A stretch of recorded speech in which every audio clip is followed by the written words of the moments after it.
Now, we've heard other arguments on this side. There's been a mention of the railways. Well, let me tell you, first of all, as my colleague, the Jamaican High Commissioner, has pointed out, railways and roads were really built to serve British interests and not those of the local people. But I might add that many countries have built railways and roads without having had to be colonized in order to do so.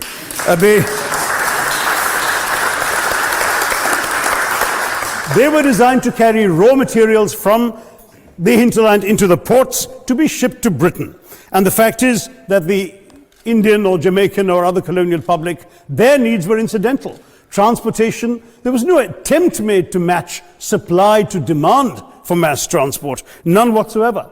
Instead, in fact, the Indian railways were built with massive incentives offered by Britain to British investors, guaranteed out of Indian taxes paid by Indians, with the result that you actually had 1 mile of Indian railway costing twice what it cost to build the same mile in Canada or Australia, because there was so much money being paid in extravagant returns. Britain made all the profits, controlled the technology, supplied all the equipment, and absolutely all these benefits came as private enterprise, British private enterprise, at public risk, Indian public risk.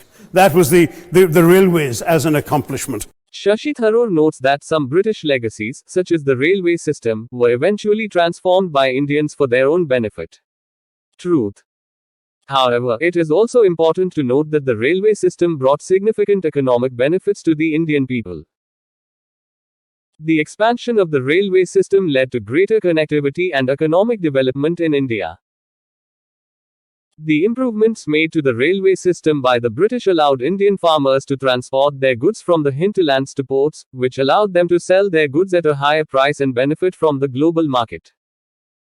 It is also important to note that the construction of railway systems in America and Europe was also primarily intended for commercial gain and economic development. The railway systems built in India were no different, and were intended to serve the same purpose of economic development and commerce, and not to harm the Indian people. Studies have also shown that cities with railway stations saw an increase in GDP by 15%, which benefited the local population.